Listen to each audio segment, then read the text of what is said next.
Okay, so my video presentation is about the Soviet invasion of Afghanistan and the conflict that followed. So to provide some background information, the invasion happened because of major unrest in Afghanistan. There was a civil war happening in Afghanistan, and the Soviets intervened. When the Soviets invaded, their goal was to maintain the Soviet-Afghan Friendship Treaty of 1978, which was basically an agreement to 20 years of friendship and cooperation between the Soviet Union and Afghanistan. The Soviets took over Kabul in response to the rebellion in Afghanistan, leading to the Soviet-Afghan War, which was a proxy war of the Cold War. The war ended up taking a very large toll on the Soviet Union, leading scholars to believe it was a key factor that led to the nation's downfall. So tension in Afghanistan. The Soviets invaded Afghanistan because of high tensions in the country. In 1978, the Afghan government under Nur Mohammad Taraki implemented reforms with the intent of uprooting feudalism. Among these reforms was a radical modernization of the traditional Islamic civil law.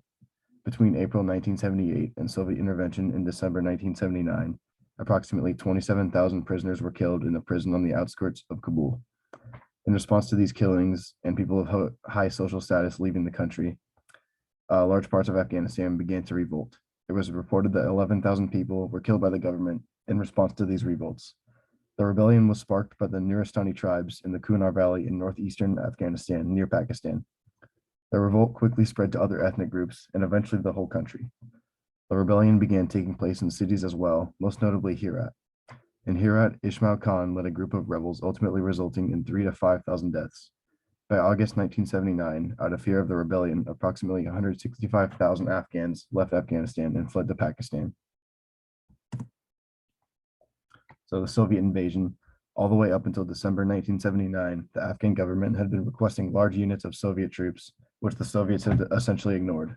From their KGB station in Kabul, the Soviets learned that Prime Minister Amin was making the situation in Afghanistan much worse than it needed to be.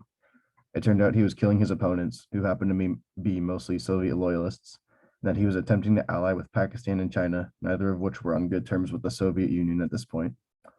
On December 24th, 1979, the Soviets finally invaded Kabul. They sent in 280 aircraft and 3 division units of about 8,500 men each. Prime Minister Amin's army put up a strong fight, but after a couple days of battle, the Soviets secured their control over Kabul. At the end of this initial battle on December 27th, the Soviets destroyed the Afghan military communication system and essentially paralyzed its military.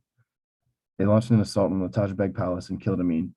By the morning of December 28th, the Soviets had essentially accomplished their goal. So the outbreak of the war, after the Soviet invasion of Kabul, the Soviet-Afghan War began. The Mujahideen rebellion continued spreading with the support of the United States. Initially, the Soviets left it up to the Afghan army to stop the rebellion, but due to mass desertion throughout the Afghan army, suppression of the rebellion was largely unsuccessful. The war quickly turned into a stalemate as the Mujahideen guerrillas were very strategic. Over 100,000 Soviet troops controlled cities and towns while the Mujahideen maneuvered throughout the countryside. The Soviets attempted to defeat the insurgency of the Mujahideen guerrillas, but the guerrillas were able to avoid attacks with their skilled knowledge of the countryside and the country in general. Meanwhile, in Kabul, opposite of what the Soviets had expected, Afghan civilians were scared by the large amount of Soviet soldiers. Due to the fact that Soviet soldiers were being attacked and assassinated by Afghan civilians, the Soviets decided to withdraw from Kabul in January 1981. Although the Soviets were present to protect Afghan civilians from the guerrillas, most of the nation was opposed to Soviet presence and drove them out by attacking them. While the rebellion was growing, the Soviets were strategizing against the Mujahideen guerrillas. While the Soviets occupied the major cities, the Mujahideen divided into groups and engaged in guerrilla warfare throughout the country. Soviets occupied strategic areas of northeastern Afghanistan to fight the guerrillas, as well as areas of western Afghanistan to prevent Iranian influence on the war. Over the course of 5 years, from 1980 to 1985, the Soviets launched nine offensives into Mujahideen territory, specifically the Panjshir Valley. Since the guerrillas maneuvered so carefully, the Soviets were unable to take them down. This was also the case in the Afghan provinces near Afghanistan, as the Soviets would stop the Mujahideen from sieging government-controlled areas, only for them to return once the Soviets left. Because of the level of Afghan resentment of Soviet presence, the rebellion grew and the Mujahideen numbers increased. The Soviets did not expect so much battle against the rebellion, as their goal was to calm the people, while instead their presence did the opposite. By 1985, the Soviets had drastically increased their numbers and were able to do serious damage to the Mujahideen, nearly taking them out.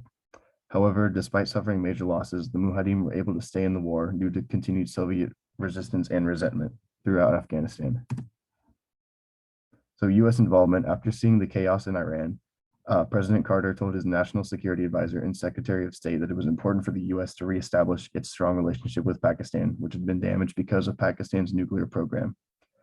Another reason the U.S. wanted to strengthen its relationship with Pakistan was because they feared the USSR would decrease their influence in the Persian Gulf and gain access to the Indian Ocean by coming to an agreement with Pakistan. As a method of preventing the Soviets from spreading their aggression, President Carter approved the CIA to give the Mujahideen $500,000 in non-lethal aid under the codename Operation Cyclone.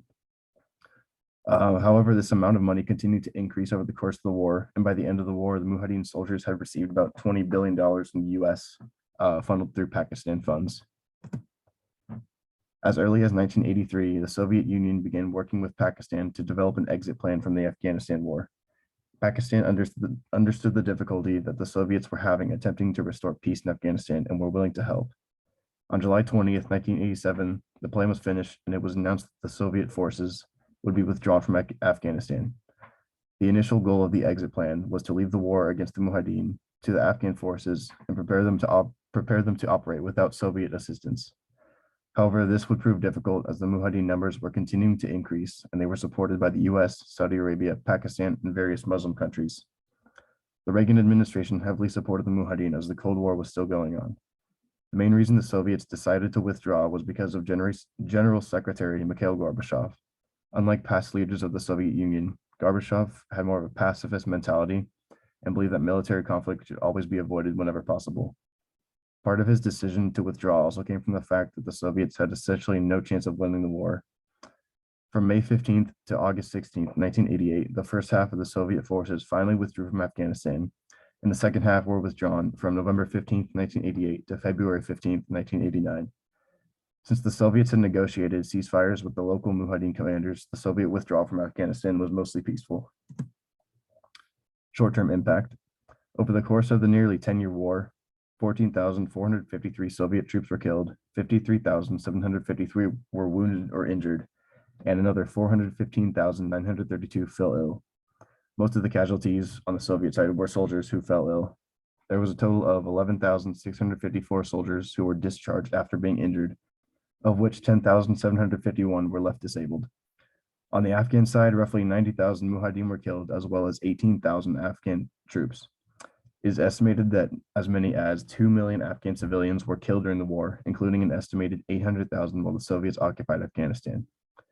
It is also believed that 5 million Afghan civilians fled to Pakistan and Iran, meaning that by the 1980s, half of all the refugees in the world were Afghan. The biggest impact of the war was the eventual downfall of the Soviet Union. While the war didn't have a very big economic effect on the Soviet Union, they spent approximately 18 billion rubles on the war. The fact that its army was proven beatable and its legitimacy was put to question ultimately led to its downfall.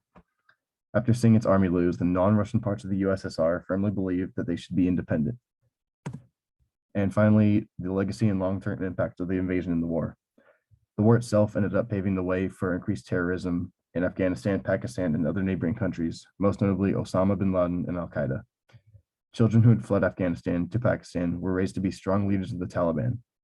It is believed that the 1993 World Trade Center bombing, as well as the 9/11 attacks, were consequences of the U.S. involvement in the war for supporting the Mujahideen.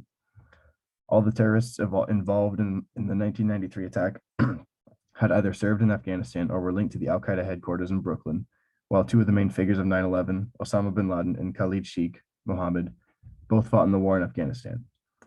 Although it is rather controversial in Afghanistan, Mujahideen Victory Day is celebrated on April 28th. This is a rather controversial topic because while it honors the soldiers who sacrificed their lives to defeat a major military power, many people believe that the victory led to the Afghan Civil War that took place in the 1990s after the Soviet-Afghan War had come to a close.